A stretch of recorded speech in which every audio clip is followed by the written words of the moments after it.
یہ وقت بدلتا رہا، یہ دور تبدیل ہوتا رہا، لوگوں نے اپنی بادشاہیاں قائم کرنے کے لیے بڑے بڑے قتل کیے، ہلاکو خان نے انسانی کھوپڑیوں کے مینار بنائے، لوگوں نے بڑے بڑے ظلم کیے، جبر کیے، خوف اور ہراس پھیلایا، اپنے اقتدار پکے کرنے کے لیے بڑے بڑے جبر کیے۔ پھر کیا ہوا؟ ایسی ایسی بیماریاں لگیں جن کے علاج ہی کوئی نہیں تھے دنیا میں، بھری ہوئی تجوریاں، پیسے باہر گر رہے ہیں، پر ڈاکٹر کہہ رہا ہے تیرا مرض ہی وہ ہے جس کا علاج ہی کوئی نہیں۔ اللہ تبارک و تعالیٰ کے قانون سے جب لوگ ٹکراتے ہیں پھر پاش پاش ہو جاتے ہیں۔ وقت گزرا، ٹائم یزید کا آیا، وقت گزرا تو ٹائم عبید اللہ ابن زیاد کا آیا، ٹائم شمر کا آیا۔ 1450 سال گزرنے کے بعد اس ہزاروں کے مجمع میں سے ایک ایک بچے کو حدیث یاد ہے کہ حسن اور حسین جنتی جوانوں کے سردار ہیں۔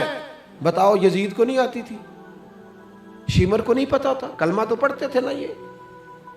عبید اللہ ابن زیاد کو نہیں پتا تھا؟ نبی پاک علیہ السلام کے کندھوں پر حسنین رہے، ان سب کو پتا نہیں تھا؟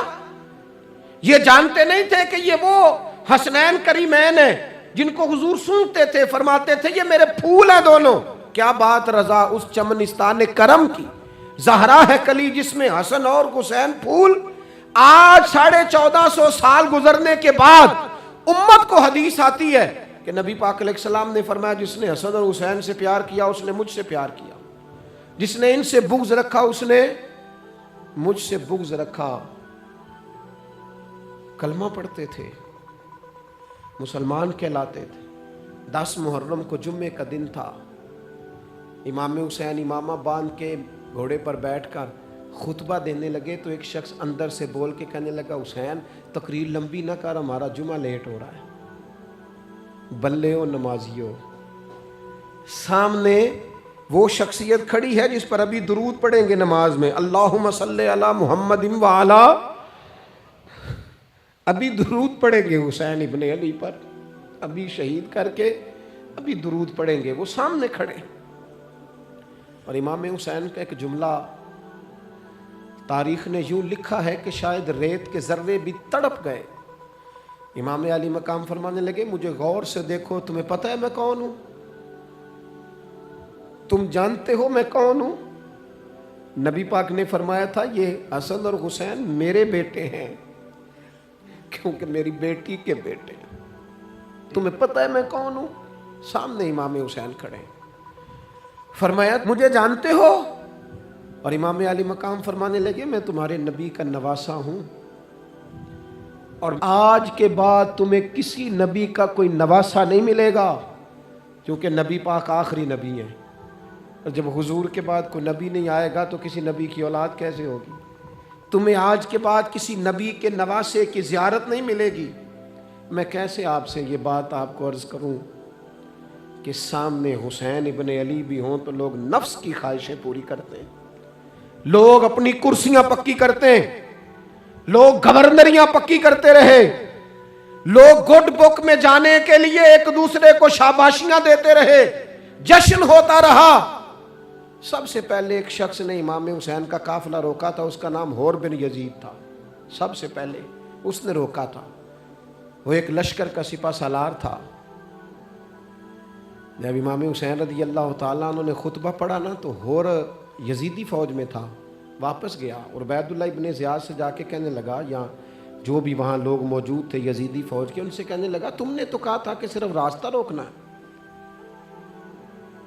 تم نے تو کہا تھا کہ صرف ان سے کچھ منوانا ہے، تم نے تو جب مجھے بھیجا تھا تو کہا تھا کہ بعد تھوڑے معاملات ہیں، اوہ سچ بتاؤ نبی کے نواسے کو شہید کرو گے؟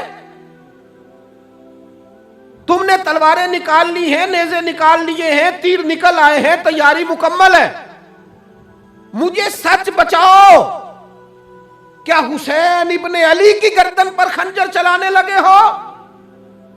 سیدہ فاطمہ کا جگر پارا شہید ہوگا، کیا یہ خبر سچ ہے؟ یوں ہوگا؟ تو کہنے لگے ہاں تو یہی حکم ہے ہمیں، یہی تیاری ہے، یہی پروگرام ہے، یہی پلان ہے، یہی ہوگا۔ کہنے لگا میں اور آپ تو مدینے والے رسول کا کلمہ پڑھتے ہیں، تو کیا محبوب کے نواسے کو ذبح کرو گے؟